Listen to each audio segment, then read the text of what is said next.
Hi hello అందరూ నమస్కారం అండి. Welcome to Balaji tech hub. So మనం ప్రీవియస్ వీడియోలో బేసిక్ అండర్స్టాండింగ్ నేర్చుకున్నాము. అంటే వాట్ ఈస్ సి లాంగ్వేజ్, మనకి సి లాంగ్వేజ్ ఎందుకు వచ్చింది, సో సి లాంగ్వేజ్ని ఎందుకు మిడిల్ లెవెల్ లాంగ్వేజ్ అని అంటున్నాము అని మనం ప్రీవియస్ వీడియోలో నేర్చుకున్నాం. సో ఈ వీడియోలో మనం హిస్టరీ ఆఫ్ సి లాంగ్వేజ్ నేర్చుకుందాం. సో అసలు ఈ సి లాంగ్వేజ్ యొక్క జర్నీ ఏంటి, ఎలా వచ్చింది, సో మనకు ముందు ఎలాంటి ప్రాబ్లమ్స్ వచ్చేవి, సో అవన్నీ మనం ఇక్కడ డిస్కస్ చేద్దాం. ఓకే అండి. సో ఇంకెందుకు ఆలస్యం, లెట్ స్టార్ట్. ముందుగా మనకి సి లాంగ్వేజ్ రాకముందు మనకి కంప్యూటర్ ఉండేది కదా. సో కంప్యూటర్ మనకి ఎలా వర్క్ చేసేది ముందుగా. సో అప్పట్లో మనకి కంప్యూటర్ అనేది కంప్లీట్గా మిషన్ లెవెల్ లాంగ్వేజ్లో వర్క్ అయ్యేది. అంటే ఇనిషియల్గా మనకి ఏ కోడ్ రాసినా కూడా 0 and 1లో రాసేవాళ్ళు. అది చాలా చాలా డిఫికల్ట్ అండ్ కాంప్లెక్స్గా ఉండేది. ఓకే. సో మనకి దానివల్ల మనకి కాంప్లెక్సిటీ ఎక్కువ అయ్యేది. మనం ఏదైనా కోడ్ రాసినా కూడా ఎర్రర్స్ ఎక్కువ వచ్చేది. ఎందుకంటే 0 and 1 కదా. సో అది హ్యూమన్ బీయింగ్కి చాలా కష్టంగా ఉండేది. సో ఎక్కువ ఇష్యూస్ వచ్చేది. అలాగే మనకి ఎక్కువ టైం తీసుకునేది. ఎందుకంటే ఎవ్రీథింగ్ ఈజ్ మాన్యువల్. సో ఎక్కువ టైం తీసుకునేది. సో ఇప్పుడు ఎవ్రీథింగ్ ఈజ్ మాన్యువల్ అన్నప్పుడు మనకి ఆబ్వియస్లీ స్పీడ్ అనేది కూడా తగ్గుతుంది. అంతే కదా. మనం చాలా రోజులు తీసుకునే వాళ్ళం దాన్ని రాయడానికి. సో స్పీడ్ తక్కువ ఉండేది. సో ఇది చాలా డిఫికల్ట్గా ఉండేది హ్యూమన్ బీయింగ్కి అర్థం చేసుకోవడానికి.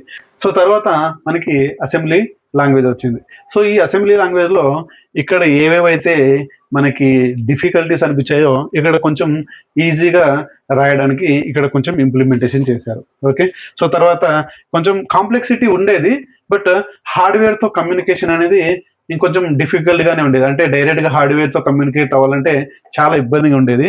సో ఇంకోటి ఏమంటే మనం ఏదైనా ఒక కోడ్ని ఒక సిస్టంలో రాశాక ఇంకొక పీసీలో పోయి దాన్ని రన్ చేస్తే ఆ రన్ చేసే సపోర్ట్ అంటే క్రాస్ మిషన్ సపోర్ట్ అనేది ఉండేది కాదు. అంటే ఇక్కడ రాసిన కోడ్ ఇక్కడే ఎగ్జిక్యూట్ చేయాలి, ఇక్కడ ఎగ్జిక్యూట్ అవ్వదు.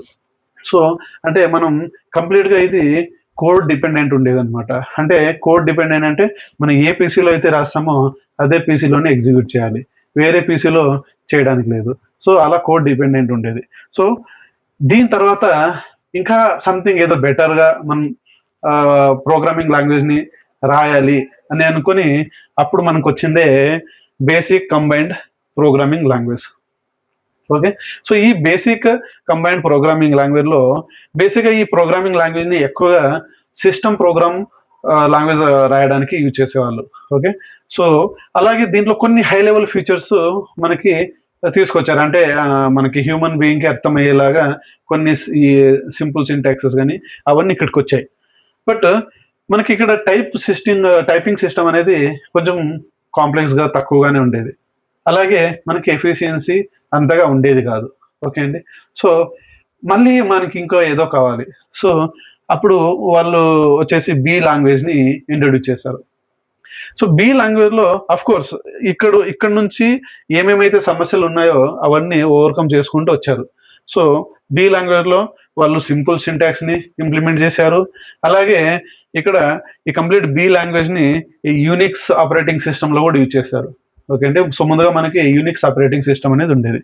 సో అలాగే మనకి ఇక్కడ ప్రాపర్గా డేటా టైప్స్కి ఉండేది కాదు. అంటే డేటా టైప్స్ని ప్రాపర్గా సపోర్ట్ చేసేది కాదు. సో మళ్ళీ మనకి ఇక్కడ సమ్ ఇష్యూస్ అనేది కనిపించాయి. సో ఇంకా ఏదో బెటర్గా మనం ప్రోగ్రామింగ్ లాంగ్వేజ్ని డెవలప్ చేయాలి అని అనుకున్నప్పుడు అప్పుడు ఈ డెన్నిస్ రిచే ఆయన అంటే ఈయన founder of the C language. So ఈయన ఏం చేశాడంటే సి లాంగ్వేజ్ని ఇంట్రడ్యూస్ చేశాడు. ఈ సి లాంగ్వేజ్లో మనకి సింపుల్ సింటాక్స్ ఈజీగా అర్థమవుతుంది. అలాగే చాలా ఫాస్ట్గా ఎగ్జిక్యూషన్ అవుతుంది. ఓకే. మనకి ఎఫిషియన్సీ బాగుంటుంది. అలాగే మనం హార్డ్వేర్తో ఈజీగా కమ్యూనికేట్ అవ్వచ్చు. సో మనం అనుకున్నాం కదండి నిన్న వీడియోలో C language is called middle level language అని, అర్థమైంది కదా. సో అలాగే మనకి ఇక్కడ యూనిక్స్ ఆపరేటింగ్ సిస్టమ్ని ముందుగా వీళ్ళు బి లాంగ్వేజ్ ఇక్కడంతా రాసేవాళ్ళు కదా. సో మళ్ళీ వాళ్ళు ఈ యూనిక్స్ ఆపరేటింగ్ సిస్టమ్ని సి లాంగ్వేజ్లో మళ్ళీ రాశారు. ఓకే. సో ఈ సి లాంగ్వేజ్ అనేది మనకి యాక్చువల్లీ 1972లో వచ్చింది. దీన్ని కనిపెట్టిన ఆయన డెన్నిస్ రిచే. ఓకే. ఇది వచ్చేసి యుఎస్లో ఒక బెల్ ల్యాబ్స్ అని ఉంది. సో అక్కడ ఈ లాంగ్వేజ్ని ఇంప్లిమెంట్ చేయడం జరిగింది. సో ఇలా మనకి మిషన్ లెవెల్ లాంగ్వేజ్ నుంచి అసెంబ్లీ లెవెల్ లాంగ్వేజ్ వచ్చింది. అసెంబ్లీ లెవెల్ లాంగ్వేజ్ నుంచి బీపీసీఎల్ లాంగ్వేజ్ వచ్చింది. తర్వాత మనకి బి లాంగ్వేజ్ ఇంట్రడ్యూస్ చేశారు. సో ఇప్పుడు వచ్చేసి సి లాంగ్వేజ్ మంచి రన్నింగ్లో ఉంది. Very very popular language. ఇప్పుడున్న జనరేషన్లో సి లాంగ్వేజ్ అనేది చాలా పాపులర్ లాంగ్వేజ్. సో ఇప్పుడు దీని ఫ్యూచర్స్ ఏంటి, ఇవన్నీ మనం నెక్స్ట్ వీడియోలో చూద్దాం. ఓకే అండి. సో ఎందుకంటే సి లాంగ్వేజ్లో ఏమేమి ఫ్యూచర్స్ ఉన్నాయి, ఇది ఎందుకు అంత పాపులర్ అయింది అనేది మనం నెక్స్ట్ వీడియోలో చూద్దామండి. ఓకే అండి. సో ఈ వీడియో కనుక మీకు నచ్చినట్టయితే please like, share, subscribe and support to my channel. So మళ్ళీ వచ్చే వీడియోలో కలుద్దాం. Thank you. బాయ్.